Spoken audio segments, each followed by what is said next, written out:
Masuk bulan Ogos 2022 yang lepas telah genap setahun aku berkecimpung dalam dunia sebagai YouTube video editor. Dan sepanjang tempoh tersebut ada banyak benda yang aku telah belajar dan juga berjaya atasi. Tapi ada satu benda yang sampai sekarang aku tak boleh nak handle, tak boleh nak manage, iaitu storage. 4K punya video editing storage dia memang tak chill guys. Well, that is until Abang Cerah memperkenalkan aku dengan dua beradik ini, iaitu Nasir dan juga abang dia Nasruddin. Aku Syazza dari Mona Lisa dan mari aku tunjuk macam mana cara diorang berdua ni memudahkan kerja aku sebagai seorang video editor. After the intro.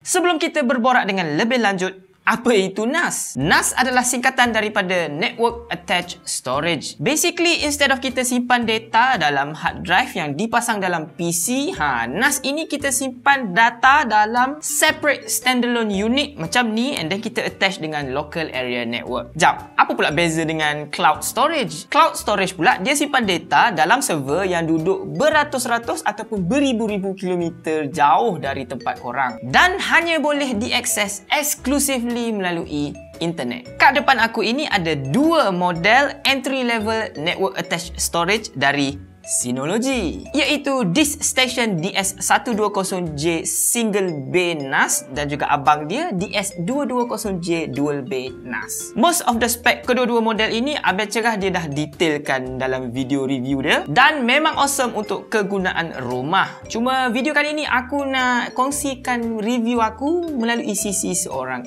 editor.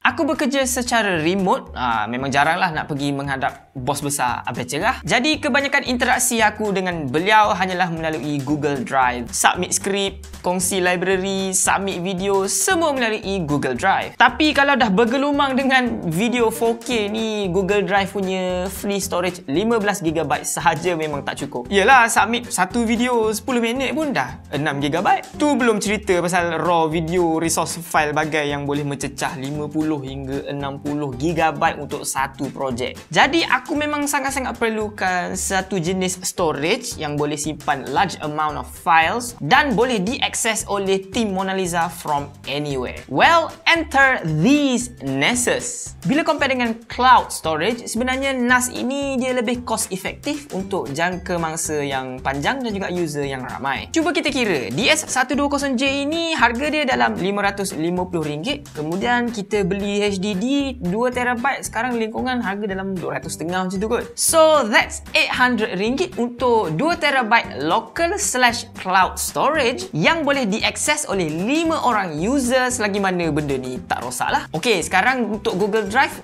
2TB sahaja maksimum untuk satu user kena subscribe RM40 sebulan. So kalau ada 5 orang satu team, darab 5 jadi RM200. Kemudian berapa bulan nak subscribe? Ok, kita match lah sebab DiskStation ni dia datang warranty 2 tahun, so RM200 darab 24 bulan jadi RM4,800 bang. RM800 versus RM4,800. Dan kalau storage dah tepu, tak ada hal lah sebab DiskStation ini boleh upgrade single drive dia bersupport maksimum 16TB. Manakala untuk cloud storage, kebanyakan plan yang ditawarkan aku rasa pergi paling tinggi pun 10TB saja untuk plan-plan yang affordable lah. Tu pun bukan Google Drive lah, host dia something else. Natijahnya kalau nak storage data yang bersaiz besar dan juga nak share dengan 5 orang user untuk jangka masa yang lama, NAS adalah jauh lebih murah per gigabyte kalau nak compare dengan pure cloud storage solution. But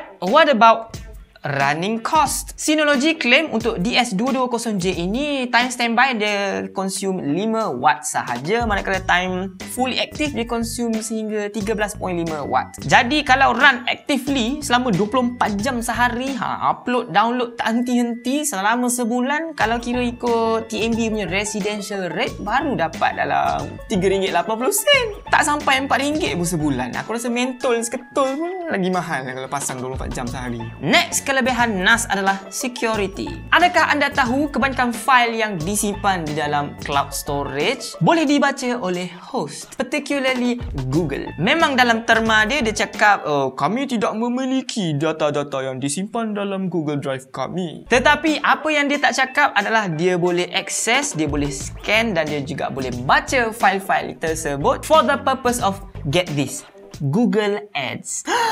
Dan walaupun memang setiap file dia encrypt daripada ancaman pihak ketiga, tiada benda yang lebih secure daripada having the data by yourself inside a physical drive dalam rumah ataupun tempat kerja. Nothing. Dan sebagai tech YouTuber, confidentiality dan juga security memang sangat-sangat penting. Baru-baru ni je ada satu case tech reviewer dia kena ban sebabnya dia terbocorkan video unboxing drone DJI Mini 3 yang terbocor melalui link Google Drive beberapa minggu je sebelum official launch. Talk about major oops. Dan menggunakan NAS, korang sebenarnya ada pilihan sama ada nak share encrypted online access ataupun for ultimate security hanya allow local access. Dan bukan setakat access security sahaja, drive security pun available. Model DS220J ini dia boleh sumbat dua drive dan set sebagai RAID 1 configuration. If you don't know what that is, jangan risau, Synology juga provide option yang user friendly dan juga automated yang dinamakan Synology Hybrid RAID untuk protect data daripada physical drive failure. Dan kelebihan terakhir NAS, khususnya kedua-dua model dari Synology ini adalah sebagai home media server. Ya, aku tahu sepatutnya review kali ini melalui sisi seorang video editor, tapi it's so good I had to share. Zaman sekarang memang setiap rumah ada banyak device, laptop, PC, smart TV, smartphone seorang satu. Dan dengan adanya satu disk station untuk sebuah rumah, semua orang boleh contribute dan akses apa-apa file yang di-upload dalam ni lah. Sebagai contoh, baru-baru ni aku kahwin.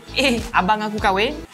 Dan wedding photographer zaman sekarang aku rasa jarang lah yang bagi physical album. Kebanyakannya akan bagi link ataupun soft copy. Jadi aku download and then upload masuk dalam NAS ini dan semua orang boleh akses gambar-gambar yang diambil. Tengah family dinner boleh layan slideshow, boring layan Netflix boleh layan wedding montage. Kalau ada koleksi lagu rock kapak pun boleh share satu rumah. So basically a centralized media storage. Dan bersesuaian dengan status kedua-dua model ini sebagai household NAS, interface DSM operating system dia juga agak user friendly.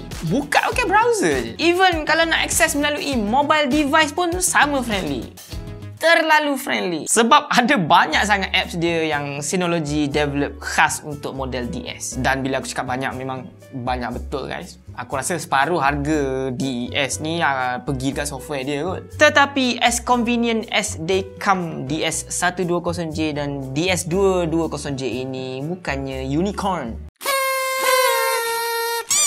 Read and write speed. Dia agak slow untuk edit video 4K secara directly. Theoretically 112 MB per second read and write speed maximum. Bunyi macam dah laju dan actually memang laju pun untuk transfer files, agak laju lah. Tapi untuk edit, playback dan juga scrubbing H264 4K footage secara terus dari kedua-dua NAS ini memang semput lah. Tu theoretically, realistically kelajuan apa-apa NAS pun dia akan ada satu bottleneck iaitu Ethernet speed. Sebab kebanyakan router hanya support 12 MB per second sahaja. Dan kalau nak unlock 112 MB per second aka gigabit Ethernet speed, kena invest dekat gigabit router dan juga kabelnya sekali lah. Tu pun belum kira bottleneck dekat side komponen PC lagi. Jadi in the end, untuk edit video aku akan download semua resource and then edit. Kemudian bila dah habis edit aku akan delete. Jadi macam kena sediakan reservoir lah dalam SSD dalam PC aku. Kelemahan kedua dua beradik NAS ini adalah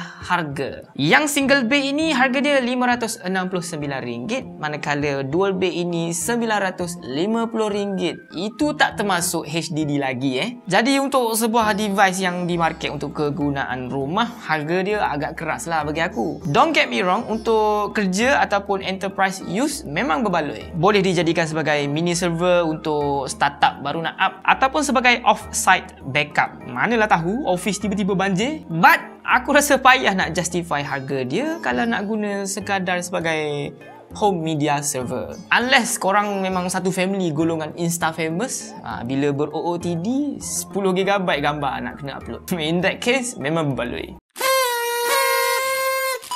So, sebagai seorang editor yang memang kena deal dengan large files on a daily basis, lepas tu kena coordinate pula dengan editor yang lain secara remotely, the sheer convenience of having a centralized storage yang boleh diakses dari mana-mana sahaja memang memudahkan kerja aku. And not only as an editor, even mak aku yang suka ambil gambar, anak-anak pun suka sebabnya handset sekarang jarang dah nak penuh, ambil gambar terus upload. Kemudian gambar dan video pun senang nak akses for a trip down the memory lane. TLDR, memang bernas.